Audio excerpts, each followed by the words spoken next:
common theme you'll find when it comes to casting spells that open stargates in our mind is the idea of a drawing or a picture that comes alive. Eminem has used this a couple of times, like in the Forgot About Dre video, but before that there's a man reading a magazine that has a picture of Eminem in it, and then all of a sudden the picture comes alive. Then in the Toy Soldiers video there are two kids reading a book that comes alive. After this you see Eminem's friend Proof getting shot and dying. A year later this actually happened, so the spell manifested that reality, or at least helped to. So it's the descent of spirit into matter, symbolised by the flaming sword, the cornucopia or the cube pyramid stargate. Again, it's the idea of a drawing or a picture coming alive, which acts as a sort of a trigger that prepares the mind for the stargate spell. Now, I'm guessing I don't really need to tell you what that is on the floor.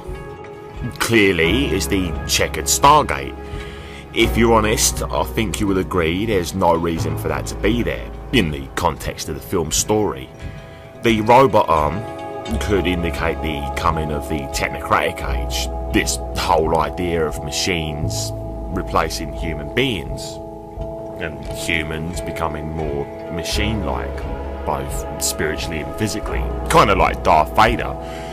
They often represent the old man, and that's us, with mannequins. And these mannequins are sacrificed or replaced by the new man, who is transhuman.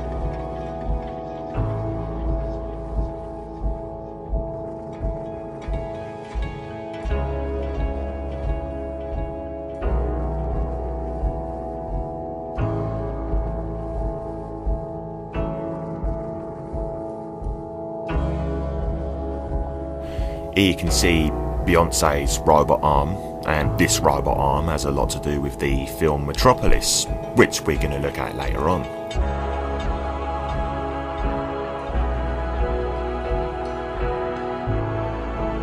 Transhumanism is the elite's idea of illumination, which is to say is alchemy. The fact of the matter is it is a simulation, Borg style, and images like this, and even this from the old Michael Jackson short film Captain EO, released in the year 1986, but no coincidence. Returning to A Nightmare on Elm Street Part 4, notice how the Stargate spell begins with the writing from the girl's textbook coming to life. So there's the trigger, followed by the robot arm that grabs the girl. Then the camera pans out from above, revealing that the girl is in the middle of the 0 point of the checkered stargate. In the very next shot we have this apple, so in other words they're confirming that this is the apple door. Shortly after, Freddy kills the girl right in the middle of the 0 point of the stargate. So in other words, this is a sacrifice on the checkered stargate right underneath our noses. This is a song of quite some interest to me. I'm pretty certain that this is the Antichrist consciousness that I talked about in Appledore, using to a certain extent the language of Greek mythology to present itself. And like I said, this is done to gain our consent. So here are the lyrics. We're going to go through some of this and try and decode it. Okay, so to start with, we have the lines, "Fear me, you Lord and Lady preachers, I descend upon your earth from the skies. I command your very souls, you unbelievers, bring before me what is mine, the 7 seas of rye." What I think is key here is that this thing is telling you what it is straight off the bat. I command your very souls, you unbelievers. Who commands the unbelievers? The Antichrist consciousness. Like it says in the Islamic holy book Hadith, in reference to the Dajjal, or the Antichrist. Only the believers will be able to read the words Kafir inscribed in bold letters on his forehead, and Kafir means unbeliever. As I explained in Appledore, possession by the Antichrist consciousness happens via the third eye, This is why it says the Dajjal will have Kufur on his forehead, which is the place that the third eye is always depicted. What it actually means is that those under the possession of the Antichrist consciousness will be so by their third eye. And the third eye is activated by the 7 chakras, otherwise known as the 7 veils of Isis, which is why the very next line in the song is "Take before me what is mine, the 7 seas of Rye." The 7 seas are the 7 chakras, which are the vibratory levels of your soul. The same thing applies in the rhythmic song Sweet Dreams, where you hear the lines "Travelled the world and the 7 seas," and then the blue anti-world is shown through the third eye. So, when the Antichrist consciousness says, "Take before me what is mine, the 7 seas of Rye," it is saying that certain people's souls, the unbelievers, belong to it, and it is taking them all to be one with itself. I believe it calls them the 7 seas of Rye because the sister and the wife of Kronos was Rhea, the mother goddess, which by the way is why Anna being Anu, the Sumerian god, made the song Umbrella with Jay-Z, aka the Rain Man, who is the father Rain, otherwise known as Kronos, who is Saturn. Rhea, the wife and sister of Saturn, is a mother goddess who, like Isis, has 7 veils. Since Isis and Rhea mean the same thing, you can say the 7 veils of Rhea, which is simply changed to the 7 seas of Rye. It's speculative, but it seems to make sense. The next part of the song states, "Can you hear me, you peers and privy councillors? I'll stand before you naked to the eye. I will destroy any man who dares abuse my trust. I swear that you'll be mine, the 7 seas of Rye." This part is aimed at those in on it, the privy councillors, aka the elites, and it threatens to destroy anyone who steps out of line and reveals the hidden agenda. That's why it says privy councillors. Privy means sharing in hidden or occult knowledge. The song continues, "Sister, I live and lie for you. Mister, do die. You are mine, I possess you, belong to you forever." I think the implications here are pretty much obvious. Then it goes on, "Storm the master marathon, I'll fly through. By flash and thunder fire, I'll survive. Then I'll defy the laws of nature and come out alive. And then I'll get you."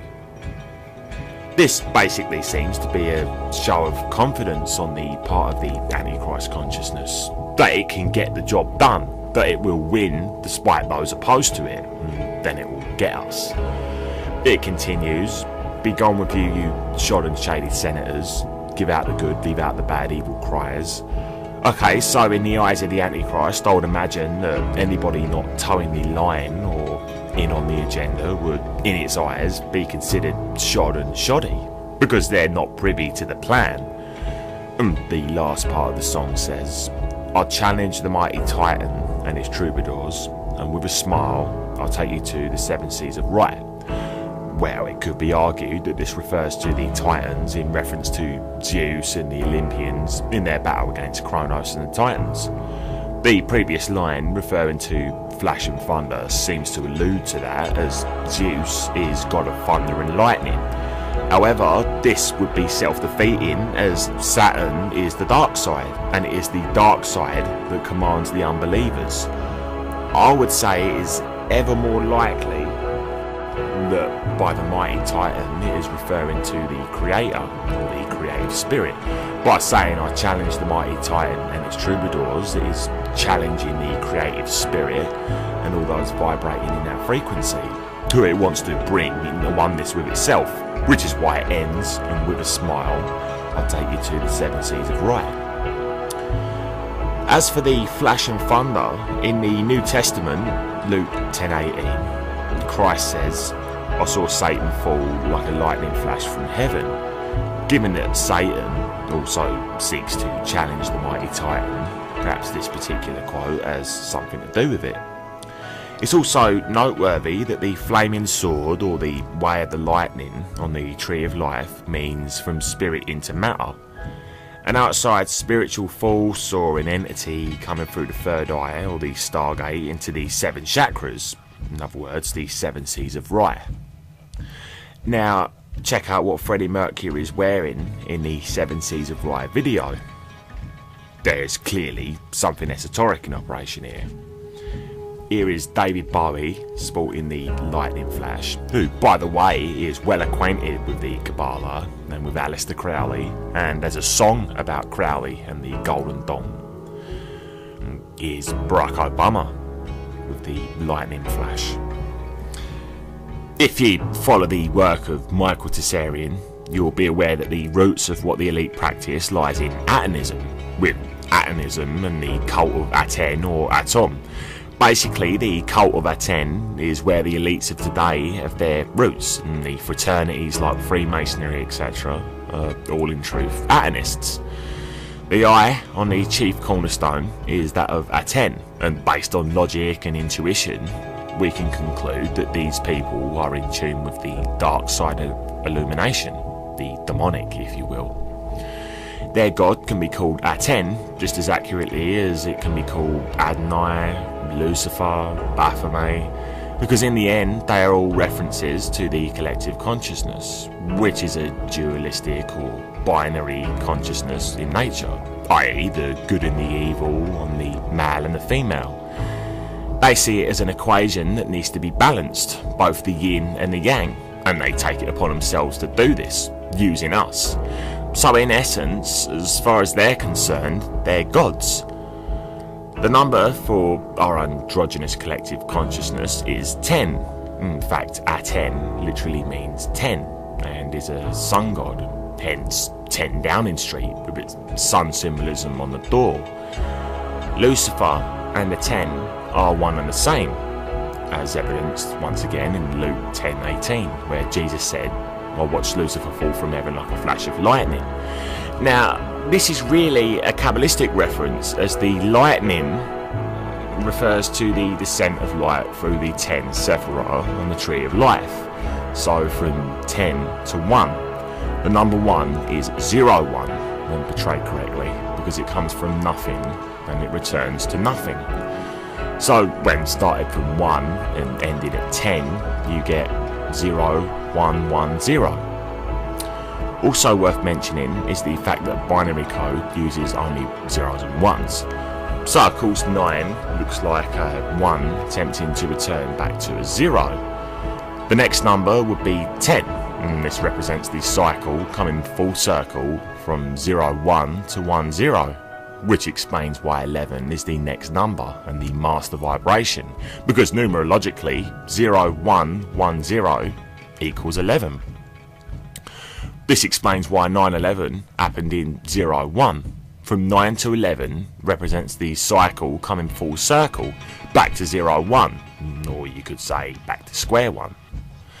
Now, Aten, the androgynous or hermaphroditic god, ruled over a pantheon of gods called the Nine, which is due to the fact that he was 10, or the 10th Sephirah, and was worshipped, or perhaps one and the same, as the Egyptian pharaoh Akhenaten, who is portrayed as hermaphroditic in nature for this reason. Basically, Akhenaten and Aten were one and the same. The lightning flash, or Lucifer falling from heaven like a lightning flash, is Aten, so Lucifer and Aten are interchangeable. Akhenaten, whose cult of Aten spawned the elite fraternities of today, worshipped, or was at one with, the dark side of illumination, or Lucifer. This is what Atonism is. They serve the dark side of the sun or of light, Antichrist consciousness. So, bearing all this in mind, look at who became President of the United States after 9/11 had happened under Bush. All credit goes to Freeman for bringing this to the forefront. Barak in Hebrew is lightning, O is from, and Obama means the heavens. So Barack Obama literally means lightning from the heavens.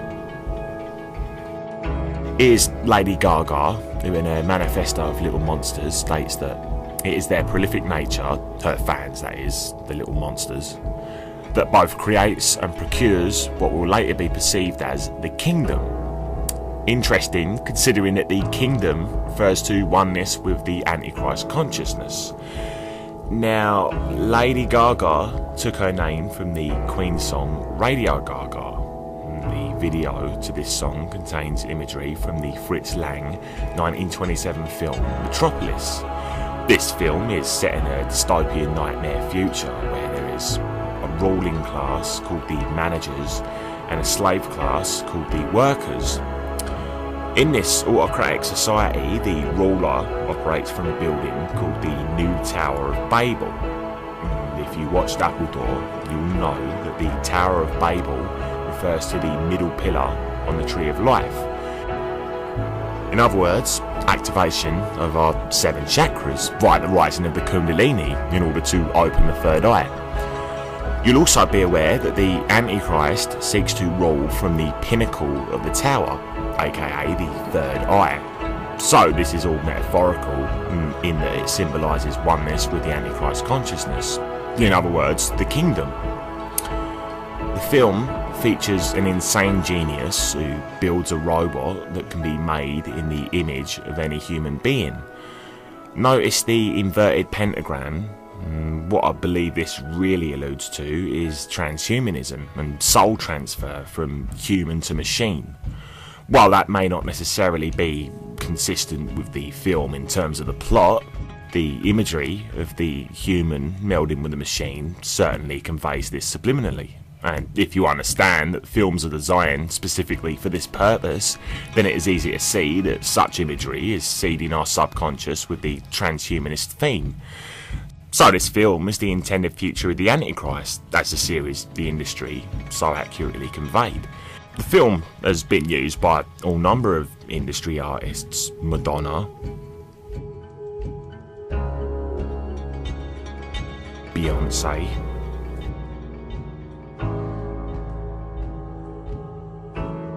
Whitney Houston,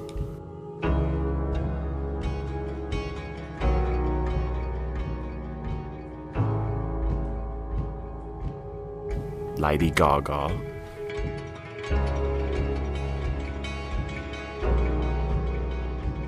the list goes on.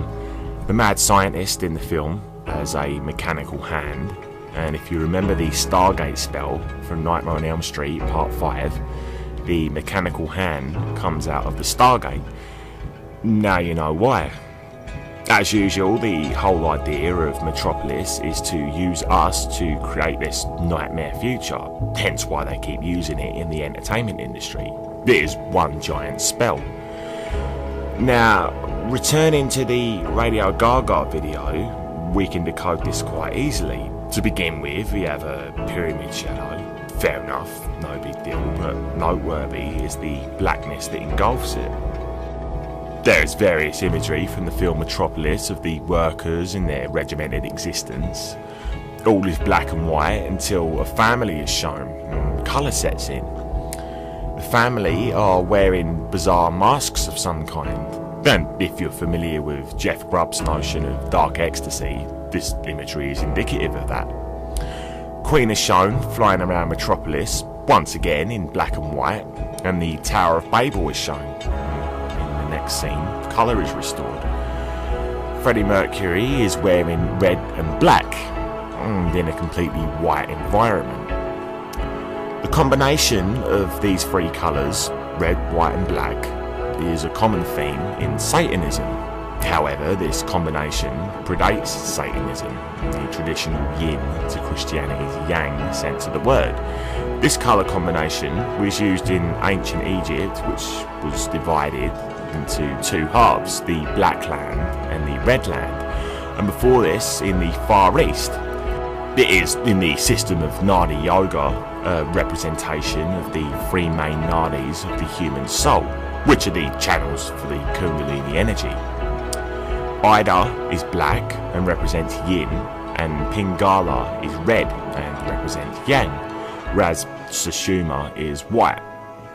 In short, this is an alchemical transmutation to achieve the Godhead, aka illumination. This Dusk Till Dawn soundtrack album features the black and the red, and also the gold representing illumination. Here's Darth Maul from Star Wars, who is of the dark side of the Force. This is Marilyn Manson's symbol, again with the lightning bolt of 777. The Nazis were very fond of this particular combination, as evidenced here. Dracula is known for his black clothes and red cape. Not surprising, considering vampires are symbolic of the alchemical process of death rebirth. Here's Michael Jackson's Blood on the Dance Floor. As you can see, the dance floor is in reality the Freemasonic checkerboard floor. Interestingly, MJ's memorial service was held on 7/7, and here is the logo of his record label, Kingdom Entertainment. Now, we know the significance of that particular word, although keep in mind there are in fact two kingdoms, one of the Christ, one of the Antichrist. Again, with Dusk Till Dawn, the red and the black theme, along with zigzags, reminiscent of the Way of the Lightning.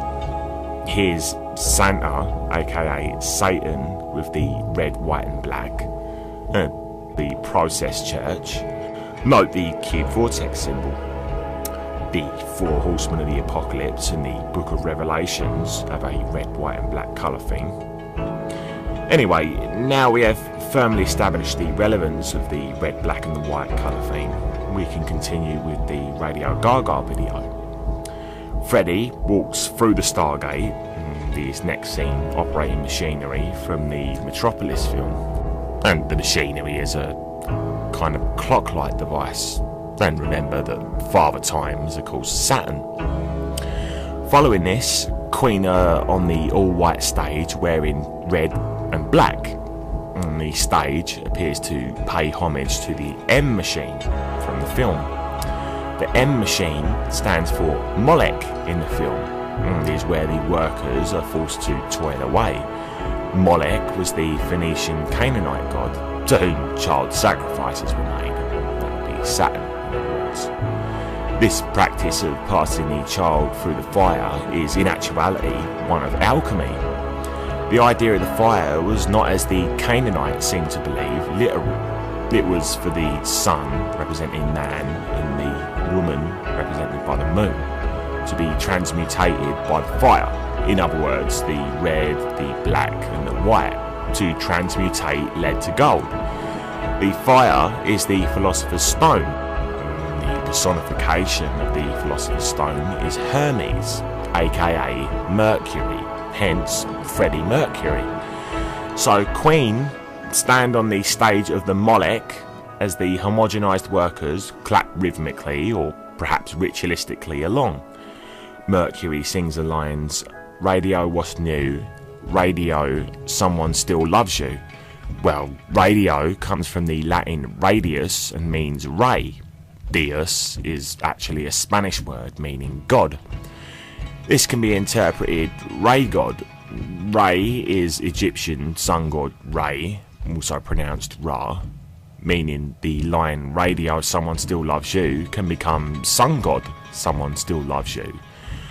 Also interesting is that the outstretched arms could allude to the V from LVX, which is Latin for light. We see the L in the earlier scene. Note that L is Saturn, aka time. We will see the X shortly. Note also the Z symbols on the wall. The Eos Sigrun of Death Rebirth, aka alchemy. Next up we have, once again, the theme of books coming to life. As I previously said, this is indicative of a spell. The very first image is from the song Bohemian Rhapsody, as is the second. Freddie Mercury's arms are folded into the X formation.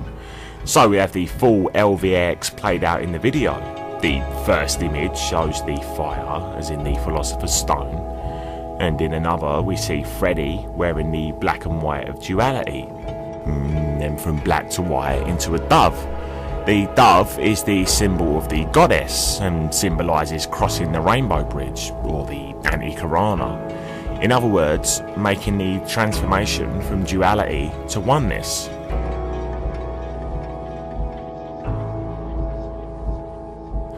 Note also that the idol of Molech featured 7 compartments. In the second compartment was always the turtle dove.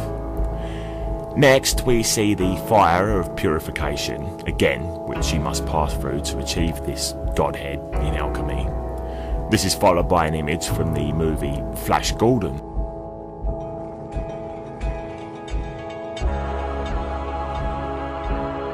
For which Queen recorded the song Flash. And next we have the lightning flash, aka the way of the lightning or the flaming sword. Continuing on, much the same imagery is flashed again in much quicker succession, including a few added images of Mercury forming the L on the clock again, as well as the X. Following this we have the line, "You had the time, you had the power, you've yet to have your finest hour, radio." The time and the power is held in this dimension by Saturn. It is likely that the sun god referred to is therefore the black sun, Saturn. The radio, shown in the video, then emanates light to confirm that it does indeed represent the sun god. Here we see the transhumanist ideal of merging man and machine together. This is the agenda of the Antichrist consciousness. And we don't have to call it that, we can call it the psychopathic consciousness, if you like, or the ego consciousness. Whatever the name, that is what it has in store for those who go through this alchemical transmutation and merge with it, or become at one with it. Which is why you see Freddie Mercury merging with the robot. Once again, after this, there is a scene where a giant wall cracks open in the form of a lightning bolt. In the midst of some kind of calamity that appears to be unfolding, and then it ends with the words, "Thanks to Metropolis." I thought it worth mentioning that in this Nickelodeon picture there is the lightning bolt, but to break the word down, Nick could be the red, white and black wearing Saint Nick, aka Santa, who is Saturn. L is obviously Saturn, and Odeon would likely be Odin, aka the black sun, Saturn. So it literally translates as Saturn, Saturn, Saturn. Considering Saturn is the 6th planet from the sun, you could translate that as 666. Getting back to Queen, I find this album cover particularly disturbing. Here we have a giant robot of some kind holding within its hand dead human beings, possible sacrifices. The robot has blood on its other hand, which appears to be the blood of the dead man, which is in his right hand. It would seem this ominous depiction alludes to the transhumanist agenda. So many stars within the entertainment and music industry proselytising to the masses, in an albeit symbolic fashion. Here's the album cover for A Kind of Magic, and we have our old friends the Blue Beings making their return. Anti-world or Antichrist consciousness represented by the blue or the negative image, the polar opposite. This theme shows up again in the video for One Vision, giving us a clue about whose one vision that might be. Keeping in mind the one world order and the new age one world religion that is in the Antichrist pipeworks, I find these lyrics interesting to say the least. One man, one goal, one mission, one heart, one soul, just one solution, one flash of light, one God, one vision. Remember, Lucifer is the flash of light, the lightning from heaven. One flesh, one bone, one true religion, one voice, one hope, one real decision. No wrong, no right, I'm gonna tell you there's no black and no white. Okay, so considering this is exactly what this Antichrist consciousness wants for us, to leave the black and the white area and become at one with it, this makes perfect sense. No blood, no stain, all we need is one worldwide vision, one flesh, one bone, one true religion, and it basically carries on with the same theme throughout the song. Now, this is not the only Queen song with the one world theme. It's important to note that this song, A Kind of Magic, was written for the film Highlander, which is about immortals and was promoted with the tagline, "There can be only one." story short, in the film Highlander, the idea is that all the immortals are competing for what they call the prize, which essentially means that the one surviving immortal will become at one with the universe. So, in other words, illumination. Now, getting back to a kind of magic, naturally the lyrics of the song are going to reflect the theme of the film. However, the multi-dimensionality of consciousness is not to be written off. The face value interpretation of the song and the subconscious meaning of the song are, although different, paradoxically both true. That is to say that, like with most songs or films containing a hidden level of meaning, the artist may write the song with no hidden intent, but the forces working through that artist will layer the song with a hidden meaning that the artist is unaware of. That is not to say that all of the artists are uncognizant of the hidden meaning, but many are, and remain just as blind to that fact as their listeners, having no idea that the song has been placed in their mind by something that has an agenda. As far as who is aware and who is not, I'll leave that up to you to decide. But that being said, here are some of the lyrics from A Kind of Magic worth highlighting. One dream, one soul, one prize, one goal, one golden glance of what should be, one shaft of light that shows the way. No mortal man can win this day. The bell that rings inside your mind is challenging the doors of time. The waiting seems eternity, the day will dawn of sanity. Is this a kind of magic? There can be only one. This rage that lasts 1,000 years will soon be done. This flame that burns inside of me, I'm hearing secret harmonies. Okay, so again, the theme of oneness and the new dawn. One soul, one shaft of light that shows the way are reoccurring. It's axiomatic. No mortal man can win this day. Yeah, because our dualistic collective consciousness is fighting a bipolar war through us. Christ, our natural consciousness, versus its polar opposite that wants to override that natural state and bring us into oneness with it eternally. Again, it's the 9, the number of wholeness, completion and immortality, and the 11, which is the number of both Christ and Antichrist consciousness. From duality to oneness, no more black and white. The alchemical transformation from lead to gold, or in the case of the Antichrist consciousness, from lead to blue, which is why in the video to the song, Freddie uses magic to alchemically transmutate the tramps into band members, while wearing the black and red cape, and a bunch of blue beings show up. Now, this is a symbol used by Queen on a few of their albums, the winged or feathered serpent. This could also be some variation of the death rebirth phoenix bird, since it appears to have risen from the fire, meaning that it is in fact Quetzalcoatl, the winged serpent, and the winged serpent sits on the letter Q, as if to confirm this fact. Within the Q sits a crown, not only a symbol of Saturn, but of Kepha, on the Kabbalistic tree of life. Kepha, the 10th Sephirah, is interchangeable with Malkuth, the first Sephirah.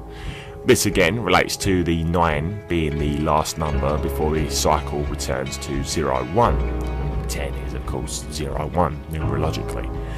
Kepha and Malkuth are on the middle pillar, aka Solomon's Temple, polarity.